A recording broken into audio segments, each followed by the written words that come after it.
This is Community Pulse, your local current affairs program presented by Speaking of Timmins. On our premiere edition, we recap the recent municipal elections and look forward to what awaits Mayor-elect Steve Black and the new council. Hello everyone, my name is Frank Rock. Community Pulse is a current affairs program. Our goal is to discuss local news stories and developments, while also discussing regional, national, and international events from a Timmins perspective. For those of you who may have been gone moose hunting last week, Timmins has a new mayor-elect.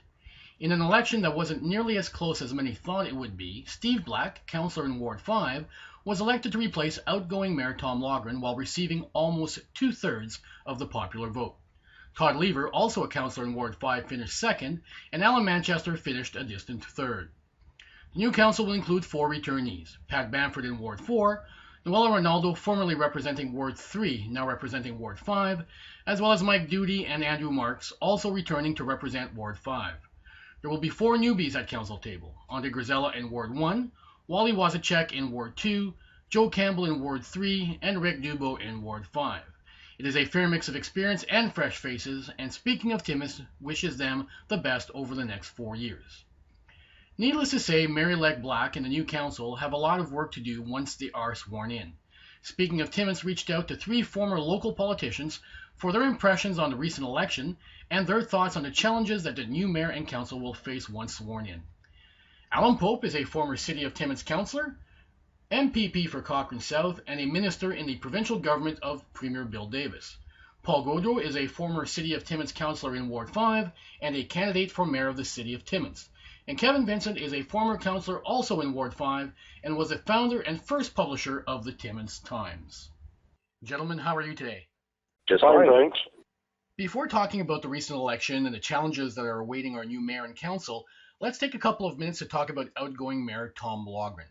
What do you think Mayor Laughren's legacy will eventually be seen as? Mr. Gaudreau, let's start with you. Well, that's an interesting question. You know, Tom is the type of person who got thoroughly involved in his job and did it with more attention than I think anybody I've ever seen around the council table. And he was like that as a councillor, and he continued that way. And one of his greatest skills was working well with people. It was always a cooperative effort, always looking for the greater good. So I think the legacy that he leaves behind is that there was a lot of things accomplished, a lot of support for what was going on, and hopefully we'll see something similar with the newest mayor. And Kevin, if I could get a few comments on that with regards to Tom's legacy from your perspective. Yeah, I'll echo what Paul said about Tom, and what I liked about him in particular was that he wasn't afraid to put on some work boots and to go out and be among the people, so to speak. I mean, I know that sounds a little paternalistic, but whether it was the environmental cleanup day, I mean, there was the mayor, in there just, grabbing all these empty paint cans and all these old electronics and everything else, and being knee-deep in the middle of everything. But in terms of, being effective, I think he was an effective mayor. I don't think there was a lot of political, infighting while he was mayor. So council pretty much operated like a well-oiled machine while he was there. And, what will be his legacy? I don't know. I'd probably have to sit back and think about that a lot more to actually, get into what I would think his legacy will be. But other than, he ran a pretty good ship for about 8 years. In my view, he was a diligent, hardworking guy who tried his best. And unfortunately, at the time, there were significant challenges with downloading and infrastructure issues that could not be resolved and have left us with a backlog and deficit in terms of municipal infrastructure and in terms of payment for improvements to municipal infrastructure. That failure isn't his. That failure is a combined problem of downloading and of limited commitment from the provincial and federal governments, which isn't going to improve or change in the foreseeable future. There seemed to be a general lack of buzz, if you will, surrounding this year's municipal election. Why do you think that happened? Kevin, we'll start with you. Well, I think, and I'm not. This is not to disparage either Todd or Steve. I think their young age had a lot of people thinking that, boy, you know what? We've got two very young men, not the kind of experience that we're typically used to seeing running for mayor. And I think there might have been some people that lost some interest because of that. I know that the numbers were up from the previous election, not significantly. It still could have been a lot higher. But in terms of the enthusiasm for the election, you know what? I was very enthusiastic about it. I love the fact that there were so many young people running for council, particularly in Ward 5. And I'll be honest with you, I voted for anybody who was under the age of 50 because, quite frankly, I'd rather see a bunch of fresh faces in there willing to make some mistakes, willing to take some chances and take some risks instead of the same old, where you have, so-called experienced councillors sitting around the table going, well, in my wise opinion, we need to do this and we need to stay the course and we can't change anything and so on and so forth. So, in my opinion, I think that the buzz was there on some levels and on, particularly the mayor's race. I don't think the buzz was as strong as it could have been. And Alan, what was your take on the amount of attention that the campaign took? I agree with Kevin about Ward 5. And in fact, I myself also voted, I won't say who for, but younger, in terms of bringing some fresh perspectives to the council table. And I thought he was right on in those comments. I am not convinced that there was much enthusiasm in the mayor's race for two reasons. Firstly, because they were inexperienced politicians, and I think the turnout would have been at or below last elections, except for online voting.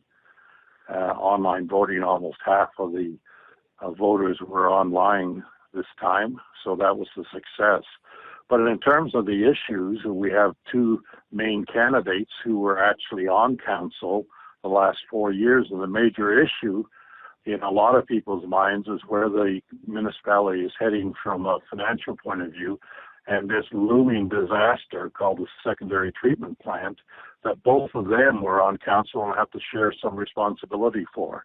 And that is going to be an albatross around everyone's necks for the next decade, and may result in debentures having to be issued to cover this fiasco. And quite frankly, I think people were disappointed with both of them, their answers on that issue, and their lack of outrage at how this got out of control and how we ended up being on the hook solely for the overruns on the project. And until that's addressed properly and there's a proper accounting for the activities of council and administration on that issue, I don't think there's going to be much satisfaction at all with the people involved. Paul, your thoughts? Well, it's interesting, and Alan is correct. We seem to want to dump the responsibility on the mayor and administration, but council, as well as the mayor, is responsible for the whole problem. And you can't just go back and say, well, when I get back there, we're going to investigate the problem. It's been investigated. They know what the problem is, and now we have to move on. But the real problem during all this campaign is, we were talking about spending more money when we need to be closing arenas. We need to be looking at how bad our infrastructure is. And the big looming elephant of all of this is the Ontario government. It's in debt, and we can be facing more cuts. And if we don't start preparing with adjusting the whole size of our city to where we may be in 10 years with Glencore, with Goldcorp, these mines today have, 7 to 10 year life expectancies. They're not McIntyre mines and Dome mines. The taxpayer will not be able to absorb what's going on. So these guys have got to get onto the major issues of adjusting this city to fit the bill. And I don't think we're there yet. I agree with Paul, and I just want to say that the whole infrastructure for outside of the GTA, the whole infrastructure budget provincially is going to be $100 million, and we could use half of that just on one project here in the city of Timmins, and that's the secondary treatment plant. So there's big trouble ahead, big trouble. I think, and I think to Paul's point too, Frank, that to put it in sort of almost crude terms, mayor and council have to grow a pair when it comes to administration. Mr. Black was given a fairly strong mandate by the voters last week, but considering all of the issues you've already identified, what does he need to do now, even before he is sworn in early December as mayor, to make sure that he can hit the ground running? Mr. Gaudreau, Paul, we'll start with you. Well, I don't think he should be intimidated by administration to start with. He needs to take a strong hand. He has been elected mayor. He will be mayor for 4 years, and he has to take charge. Youth should not be a factor here. Look what happened in New Brunswick with Brian Gallant. We're seeing younger men. We had a very young man of barely lose the premiership of Newfoundland, Steve Kent. These are bright individuals who have been in the workforce, have some background experience. Now, administration needs to back them up and make sure that the city is successful here. It's not a question of having a successful mayor. What has to be successful here is this community has to be able to get past the next 10 years in a way that we won't be squeezing even taxpayers to want to move to Elliott Lake or to other small communities where the tax base is very low. A lot of work to do. Alan? Well, I agree, and unfortunately, neither of the candidates really addressed those kinds of issues during the election campaign and sort of kept their powder dry. I suspect Steve Black did because his polling showed he had a strong lead and he was just going to play it safe and not go out on a limb and really say anything controversial or say anything at all to some extent. But to me, I want to see how the mayor is going to get control of the financial situation at City Hall and how you are going to extract out of the other levels of government who have no intention of parting with the dollars that they don't have, how you're going to extract any kind of support for infrastructure that we really need here, and how we're going to pay this massive debt that this boondoggle sewage treatment plant is going to cost the taxpayers in the city of Timmins. And I don't see any of that being talked about yet, and I don't see any responsibility being taken by anybody for what happened. And I don't see any aggressiveness on the part of city administration to go after those responsible and get some contribution for this debt that we're going to be saddled with. And Kevin, your thoughts on what the new mayor should do in the time leading up to when he's sworn in early December? The Japanese have a famous philosophy that says you never get to the truth unless you ask the question of why 7 times.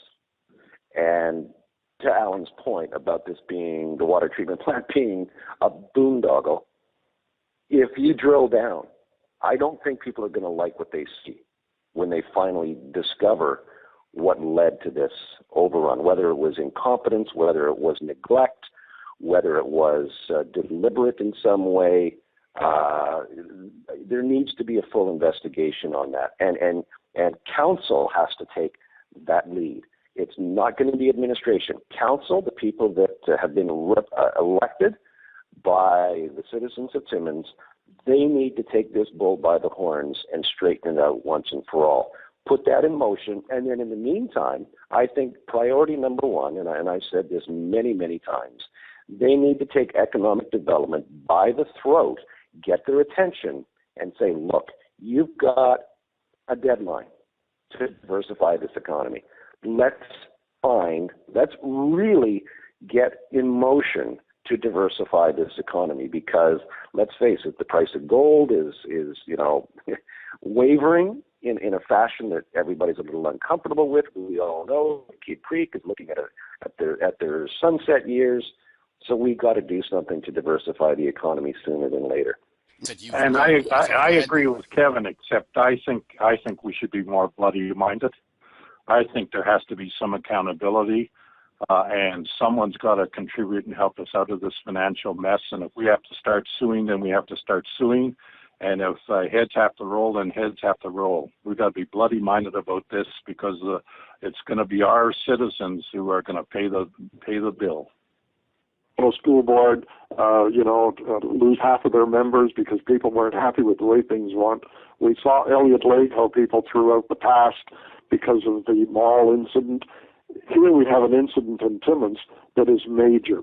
And administration has a tendency to put politicians on the spot. When we say we want to cut, they say, well, tell us where you want to cut.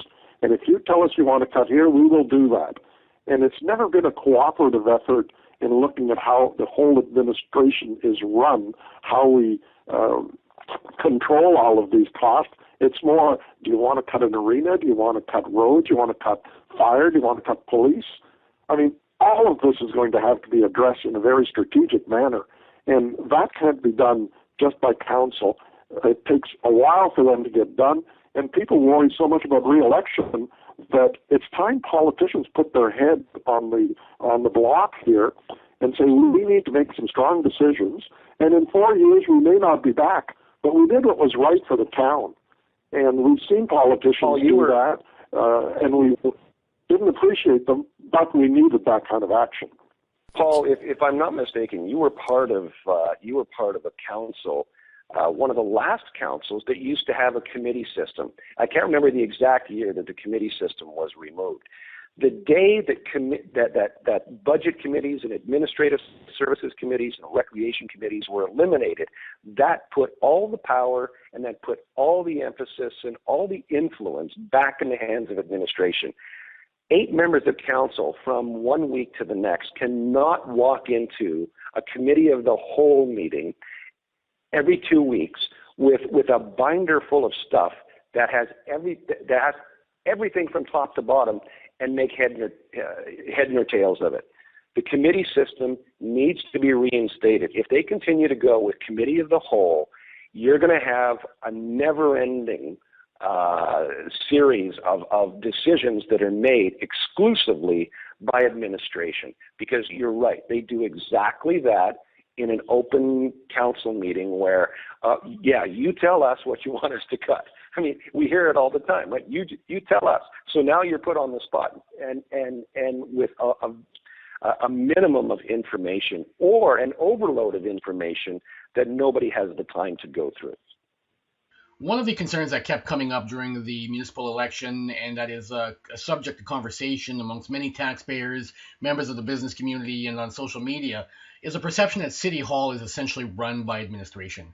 What can our new mayor and our new council, which has had a 50% turnover, what can they do to help ease this perception? And more importantly, if this is in fact a situation at City Hall, how can they address and make sure that it is in fact the elected members of council and the mayor that provide the leadership and the direction for what administration will do? Well, Frank, I think number one, mayor and council need to get off of Twitter and they need to get off of Facebook and stop trying to make people happy. Start making decisions and rolling up their sleeves and drilling down into the issues that they need to drill down into. To my point that I just made about committees, members of council need to specialize. Well, you were part of a council, if I remember correctly, one of the last councils to actually have a committee system. Is that right? Yes, that's right. It was really, to me, an unfortunate move, because now you're getting a glimpse of everything instead of being able to dig down into the system and make some strong recommendations. Alan, your thoughts on how the new council should handle their dealings with administration?